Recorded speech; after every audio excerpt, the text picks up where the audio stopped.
दोस्तों, माँ की ममता का इस दुनिया में कोई तोड़ नहीं है। माँ का प्यार, माँ का ममत्व, माँ का अपनापन, माँ का समर्पण दुनिया में सर्वोपरि है, सबसे ऊपर है। माँ अपने बच्चों के लिए, अपने बच्चों के भविष्य के लिए, अपने बच्चों को सुख शांति के लिए सब कुछ न्यौछावर कर सकती है।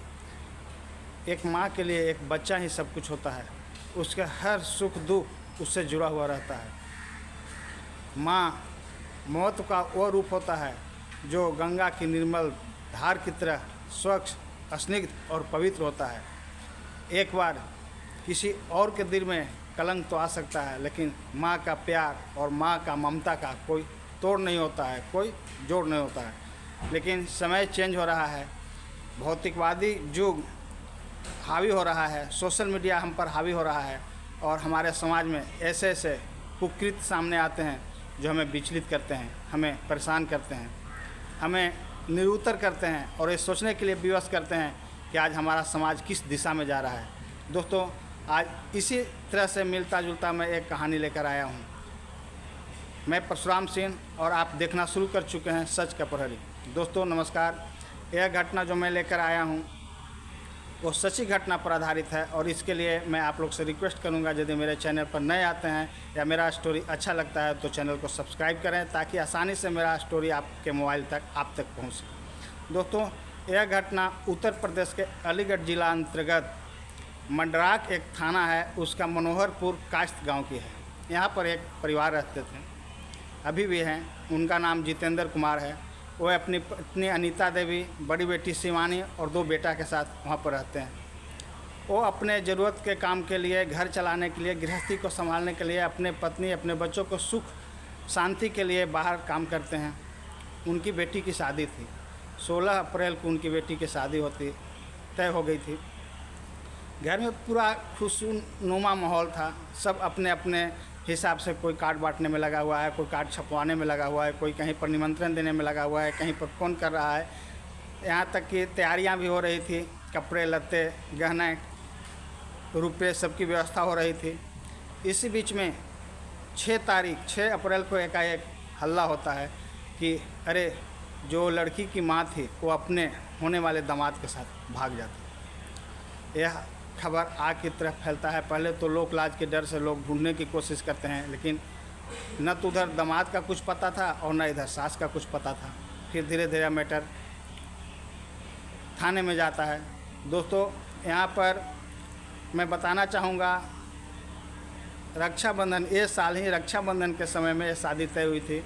जितेंद्र कुमार अपने एक निजी हितजन के संपर्क में आए थे और उन्होंने इस शादी को राजामंदी की थी। शादी तो बोला जाता है कि लंगड़ा चीज़ होता है, इसमें कोई ना कोई बीचवान होता है, एक दूसरे का मध्यस्थता करता है, बात निकालता है तो फिर आगे बढ़ता है और शादी होता है। तो जितेंद्र कुमार का कोई अपना रिलेटिव था जिन्होंने इस शादी की बात की थी और दोनों तरफ से राजामंदी होने के बाद रक्षाबंधन के दिन यह शादी तय हो गई थी दोनों में।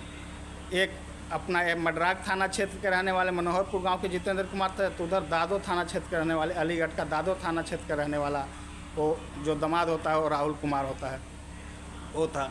उनके घर वालों से बातचीत होती है, सब कुछ हंसी खुशी राजामंदी से तय होती है और शादी तय हो जाती है। इसी बीच में अब घर वाले धीरे धीरे समय निकलते जाता है, तैयारी करते रहते हैं।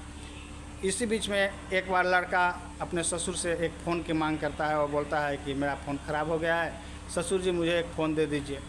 वो अपनी व्यवस्था बताते हैं, वो बताते हैं कि हम तिलक में आपको देंगे, लेकिन वो जोर देता है तो कभी ना कभी तो देना ही था, वो दे देते हैं। चूँकि जब शादी तय हो रही थी तो जो लड़का का जीजा होता है और जो लड़की का पिताजी होते हैं, इन दोनों में संपर्क होता है। उसी समय घर का मोबाइल का लेन देन भी होता है किसी तरह का कोई बातचीत करने के लिए, और कभी कभी बातचीत होता था। इसी दौरान वह लड़का अपने जीजा के मोबाइल से लड़की के घर का नंबर ले लेता है और बातचीत शुरू करता है। चूँकि वो बातचीत सास से कर रहा था, लड़का जो था वो अपने सास माता से बातचीत करता था और धीरे धीरे यह बातचीत अंतरंग संबंधों की ओर ले जाता है।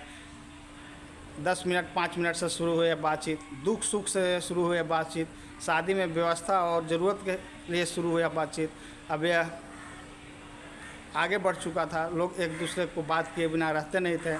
यहाँ पर जो लड़की की माँ होती है अनीता देवी, वो घंटों अपने होने वाले दामाद से बात करती है। यहाँ पर एक गौर करने वाली बात है, जबकि लड़का लड़की से नहीं बात करती थी, जबकि यह बात लड़का और लड़की के बीच में होना चाहिए था।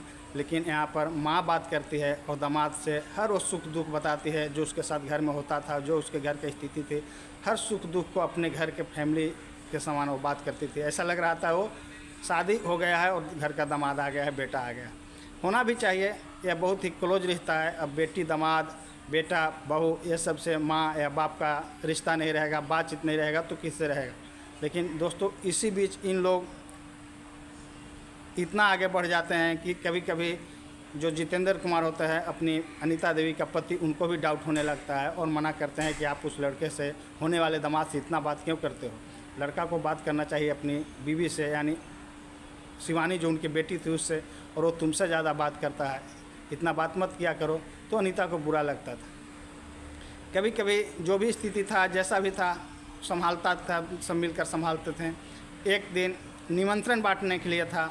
अनीता देवी ने अपने पति को तैयार करता है और बोलती है कि जाओ आप अपने साली के यहाँ, यानी हमारी बहन के यहाँ निमंत्रण दे दो। ऐसा कर करके दे दो, कारण कि शादी का टाइम नज़दीक आ रहा है। यदि आप निमंत्रण नहीं देंगे तो फिर गेस्ट लोग को भी आना है, उनको भी व्यवस्था करना है। जो पति होता है, लड़की का जो बाप होता है जितेंद्र कुमार, वो बेचारा निमंत्रण लेकर सुबह निकलता है और घर पर बोल कर जाता है कि मैं शाम को लौट आऊँगा। उधर जो लड़की की माँ होती है अपने बहन के यहाँ फ़ोन कर देती है कि मैं अपने हस्बैंड को भेज रहा हूँ, उनको आने नहीं देना, उनको वहीं पर रोकना और उनको आओ भगत करना, उनकी खातिरदारी करना, और निमंत्रण लेके जा रहे हैं। लेकिन एक घर के अकेला सदस्य थे, बच्चे अभी छोटे छोटे थे, घर की जिम्मेवारी थी, शादी विवाह था। शादी विवाह के बहुत सारे जेवरात, बहुत सारे पैसा उनके घर में रखा हुआ था और इसके लिए तुरंत वो निमंत्रण दे के आना चाहते थे और वहाँ पर ऐसा हुआ भी। वो शादी का निमंत्रण देने के बाद वापस शाम को लौटते हैं। जब घर पर लौटते हैं तो उनकी बेटी बोलती है कि पापा मम्मी तो दिखाई नहीं दे रहा है, 2 घंटा से गायब है। अब पापा बेचारे उस अपने बीवी को ढूंढने के लिए लग जाते हैं, किधर गए, क्या किधर गए, कहीं पता नहीं चलता है। फिर उस लड़का को मोबाइल पर फ़ोन किया जाता है तो लड़का का मोबाइल स्विच ऑफ। अपनी बीवी का मोबाइल पर फ़ोन करते हैं तो बीवी का मोबाइल स्विच ऑफ। अब दोनों का कान खड़ा होता है, घर वाले परेशान हो जाते हैं। जो शक पहले से था वो हकीकत में बदल गया था, दोनों गायब हो गए थे। जब वो घर वाले से संपर्क करना चाहते हैं तो किसी से बात नहीं हो पाता है, इधर बीवी से भी बात नहीं हो रहा था। अंत में उन लोग पुलिस चौकी के पास जाते हैं, पुलिस थाने में जाते हैं, जो मड्राग थाना क्षेत्र पड़ता है मनोहरपुर गांव का, वहां जाते हैं और जाकर सारे आप बीती बताते हैं। और यहाँ से शुरू होता है सास दामाद लव स्टोरी का एक एंगल। दोस्तों इस दौरान जब बात करती थी महिला अपने दामाद से तो दोनों में प्रेम संबंध हो जाता है। और एक दिन वो महिला फ़ोन करती है अपने होने वाले दामाद से। जिस दिन उसका लड़की का बाप जाता है निमंत्रण देने, उस दिन वो फ़ोन करती है और बोलती है कि आ जाओ, अभी आकर मेरे को यहाँ से लेके जाओ, नहीं तो मैं सुसाइड कर दूँगी, मर जाऊँगी। लड़का जा रहा था कपड़ा सिलवाने के लिए उत्तराखंड। जब उसका सास माता जो उससे प्यार करने लगी थी, जब इतना बोलती है तो बेचैन हो जाता है और न आव देखता है, न ताव, न ऊंच देखता है, न नीच, और अपने सास को बुलाता है। सास यहाँ से घर से, जैसे घर वाले का आरोप है कि बहुत सारा पैसा और बहुत सारा गहना लेकर जो घर में अपने बेटी के शादी के लिए रहता है वो भाग जाती है और उस लड़का के साथ चल जाती है। लड़का पहले वहाँ से अलीगढ़ बुलाता है, अलीगढ़ से उन लोग लखनऊ जाते हैं और लखनऊ से जाने के बाद फिर बिहार का मुजफ्फरपुर आ जाते हैं। दोस्तों पुलिस उत्तराखंड और अलीगढ़ में ही ढूंढता रह जाता है और ऐसे ढूंढते ढूंढते 10 दिन निकल जाता है। 10 दिन के बाद इस बीच में अनेक एंगल आए। कहीं भी बोला जाता था लड़का का जो बाप होता है, राहुल कुमार का जो बाप होता है, उसके द्वारा बोला जाता है कि इसके पहले जब हमारे घर किसी समारोह में जब सास आई थी, लड़का का सास आई थी तो 5 दिन रुकी थी। उस समय हमारे लड़का के ऊपर वशीकरण मंत्र कर दिया था, उसको ताबीज़ पहना दिया था। इसके कारण लड़का उसके चंगुल में आ गए, उसके फंस गया और उससे भाग गया। एक समय एक महोत्सव था, एक समारोह था। लड़की का जो माँ होती है अपने हस्बैंड को मना लेती है और बोलती है कि मैं जाता हूँ वहाँ पर उनके भाग लेने के लिए। गई तो थी वहाँ पर 1 दिन के लिए, लेकिन 5 दिन रुक जाती है। फिर 5 दिन के बाद आती है तो उसका हाव भाव और भी बदल गया था। वो अब लड़का से घंटों बात करता था, घंटों उससे प्यार का इजहार करता था। लेकिन जब ये बात लड़की का पिताजी को मालूम होता और जब मना करते तो औरत और पति में दोनों में झगड़ा होने लगता। बाल बच्चे भी मूक दर्शक थे। बेटी को कुछ समझ में नहीं आ रहा था क्या करें। इस तरह से दोस्तों 10 दिन बाद वो महिला और वो लड़का जो था, लड़का राहुल कुमार और महिला अनीता देवी, पुलिस के दबाव के कारण वो अपने लोगों से बात करता है। और जब उसको जो अपने लोग थे वो बताते हैं कि आ जाओ पुलिस चौकी में सरेंडर कर दो, पुलिस तुमको ढूंढ रही है और तुमको ढूंढने के लिए मुजफ्फरपुर गई है, जिधर तुम रहते हो, जिधर रह रहे हो उधर गई है। तो उन लोग वहाँ से अपने अलीगढ़ का दादो थाना, जो लड़का का गृह थाना होता है, वहाँ आ जाते हैं।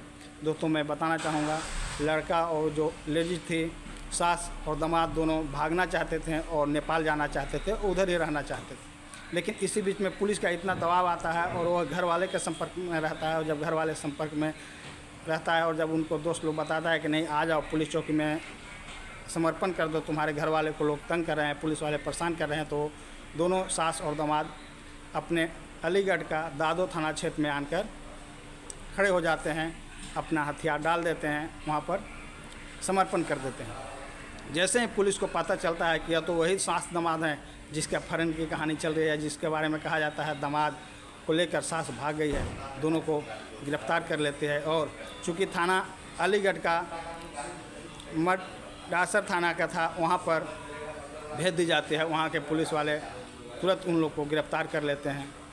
और फिर यहाँ पर एक अलग कहानी निकल कर आती है और एक ऐसा कहानी आती है जिसमें पक्ष विपक्ष सही गलत के अनेक सवाल खड़ा करते हैं। महिला बताती है कि हमारा पति शराब पी कर आता था और हमें दंडित करता था, हमको मारता था, हमारे ऊपर शक करता था, हमारा एक एक पैसा का हिसाब लेता था। मैं उससे तंग आ गया था, मेरा कोई सुनने वाला नहीं था। और जब मैं दामाद से बात करता था तो मैं एक दिन ऐसे ही बोला दामाद को कि चलो हम लोग चलते हैं, यहाँ बहुत तंग कर रहा है, परेशान कर रहा है। और दामाद हमको यहाँ से लेकर चला गया। उधर जो दामाद होता है वो बोलता है कि इसके घर में बहुत परेशान किया जाता था, इसको तंग किया जाता था, और इसके लिए इसने बोला कि यदि तुम हमको लेने नहीं आओगे तो मैं मर जाऊंगा, मैं सुसाइड कर लूँगा। तो मैं कुछ नहीं सोचा और इसको लेने के लिए आ गया। दोस्तों यह कहानी एक ऐसे रूप में आकर समाज के सामने खड़ा हुई है जो समाज में रिश्तों का मर्यादा को तार तार कर दी है। जिस घर में बारात आना था 16 तारीख को, 16 अप्रैल 2025 को जिस घर में बारात आना था, उस घर में मातम पसरा हुआ है। जो सास होती है और दामाद होता है उसी दिन 16 तारीख को पुलिस चौकी में समर्पण करते हैं। और ये सब कहानी, ये सब किस्से हो रहे थे, आरोप प्रत्यारोप के दौर होते हैं। जब यही सवाल औरत के जो भाई होता है उससे पूछा जाता है कि क्या आप तो अपने बहन के घर आते थे, क्या आपके जीजा के द्वारा आपके बहन को प्रताड़ित किया जाता था, तंग किया जाता था? तो उसने सीधा हाथ उठा देता है, बोलता है कि नहीं, मैं तो बार बार आता था, बहुत बार आता था, हमारा जीजा बहुत अच्छे आदमी हैं, उन्होंने कभी हमारे दीदी को तकलीफ़ नहीं दिया, हमारी दीदी ही गलत थी, पहले भी कभी 1-2 बार गलत की थी, लेकिन अभी तो ये ऐसा कर दे कि हम लोग कहीं का मुंह दिखाने लायक नहीं है, समाज में हम लोग को कहीं का नहीं छोड़ा है। इधर जब हस्बैंड से बात की जाती है तो हस्बैंड बताते हैं कि हमने कभी इसको तंग नहीं किया, परेशान नहीं किया, एक खुद गलत दिशा की ओर भागने की कोशिश करती थी, जिसके लिए मैं रोक टोक करता था। और यही कारण हुआ कि एक दिन वो अपने घर को पूरा तरह से लूट कर चले गए। घर वाले का आरोप है कि घर में रखे हुए लगभग 5 लाख रुपया और 3.5 लाख का ज्वेलरी के साथ वो भाग गई थी। जब पुलिस उससे पूछताछ करती है और बताती है कि किधर रखा है तुमने जो यहाँ से लूट कर गई थी, तो बताती है, महिला जो है अनीता देवी बताती है कि मैं सिर्फ 200 रुपया और मोबाइल लेके गई। अब सच कहाँ तक है, कैसा है, पुलिस तहकीकात कर रही है, हर एक बिंदु को खंगाल रही है और सास और दामाद को गिरफ्तार कर ली है। दोस्तों आप सोच सकते हैं, आपने लव की कहानियाँ तो सुनी होगी, लव में समर्पण और त्याग की कहानियाँ तो सुनी होगी, लेकिन लव में तार तार कर देने वाले रिश्ते की ऐसी कहानी शायद आपने कभी नहीं सुना होगा। आज समाज में, आज हम अपने गांव घर में, आप रिलेशन में एक मर्यादा तब बनता है जब हम रिश्ते में बनते हैं। वह रिश्ता का डोर ही होता है जो हमें मर्यादा सिखाता है, कैसे अपने बहन के साथ रहना है, कैसे अपने बीवी के साथ रहना है, कैसे अपनी माँ के साथ रहना है। ये जो मर्यादा सिखाती है और रिश्ता सिखाता है। और जब रिश्ते की मर्यादा ही हम भूल जाएंगे तो फिर समाज किस ओर जा रहा है आप इसका अनुमान लगा सकते हैं। दोस्तों यह कहानी सुनाने का उद्देश्य हमें किसी को परेशान करना नहीं है, किसी को दिल दुखाना नहीं है, बल्कि लोगों को जागरूक करना है, सचेत करना है। और आशा करता हूँ आप लोग जहाँ भी रहेंगे जागरूक रहेंगे, सचेत रहेंगे और अपनों के बीच अपनों लोगों का ख्याल रखेंगे। दोस्तों, मेरा कहानी कैसा लगता है, यदि अच्छा लगता है तो मैं आशा करता हूँ मेरे चैनल को आप सब्सक्राइब ज़रूर करेंगे। और इसी के साथ दोस्तों, जय हिंद, जय भारत।